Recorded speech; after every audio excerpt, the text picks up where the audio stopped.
ಬನ್ನಿ friends, potato balls ಮಾಡುವ ಇದನ್ನು ತೋರಿಸ್ತೀನಿ. ಬೇಯಿಸಿ ಸ್ಮ್ಯಾಶ್ ಮಾಡಿರುವ ಆಲೂಗಡ್ಡೆ, ಚೀಸ್ ಕ್ಯೂಬ್ಸ್, ಕಾರ್ನ್ಫ್ಲೋರ್, ಒರಿಗಾನೋ ಮತ್ತು ಚಾಟ್ ಮಸಾಲ, ಹಾಗೆಯೇ ಬ್ಲ್ಯಾಕ್ ಸಾಲ್ಟ್ ತೊಗೊಂಡಿದ್ದೀನಿ. ಬ್ಲ್ಯಾಕ್ ಸಾಲ್ಟ್ ಬೇಯಿಸಿ ಸ್ಮ್ಯಾಶ್ ಮಾಡಿರುವ ಆಲೂಗಡ್ಡೆ ಜೊತೆಗೆ ಮಿಕ್ಸ್ ಮಾಡ್ತಾಯಿದ್ದೀನಿ. ಹಾಗೆಯೇ 2-3 ಸ್ಪೂನ್ ಕಾರ್ನ್ಫ್ಲೋರ್ ಹಾಕ್ತಾಯಿದ್ದೀನಿ.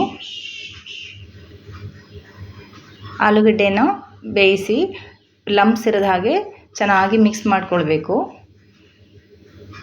ನಂತರ ಕಾರ್ನ್ಫ್ಲೋರ್ ಜೊತೆಗೆ ಮಿಕ್ಸ್ ಮಾಡಬೇಕು.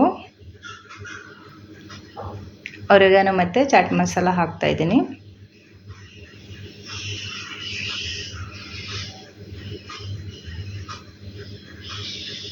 ನೋಡಿ, ಈ ಥರ ಮಾಡಿ ಚೀಸ್ ಕ್ಯೂಬನ್ನು ಮಧ್ಯದಲ್ಲಿ ಇಟ್ಟು ಪುನಃ ರೌಂಡಾಗಿ ಮಾಡಿಟ್ಕೊಳ್ಬೇಕು.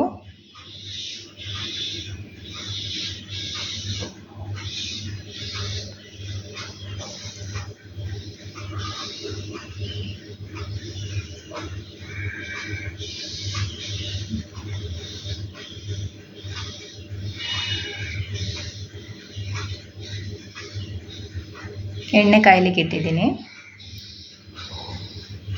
ಕಾದ ಎಣ್ಣೆಯಲ್ಲಿ ಹೊಂಬಣ್ಣ ಬರುವ ತನಕ ಫ್ರೈ ಮಾಡಬೇಕು.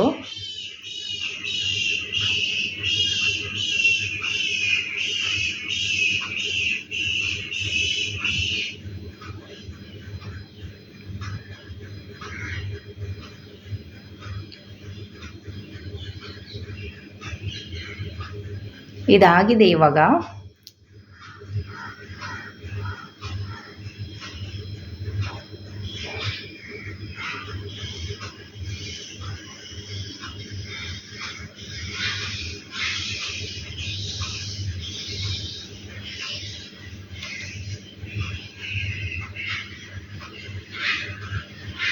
ನೋಡಿ ಫ್ರೆಂಡ್ಸ್, ಪೊಟೆಟೊ ಬಾಲ್ಸ್ ರೆಡಿ.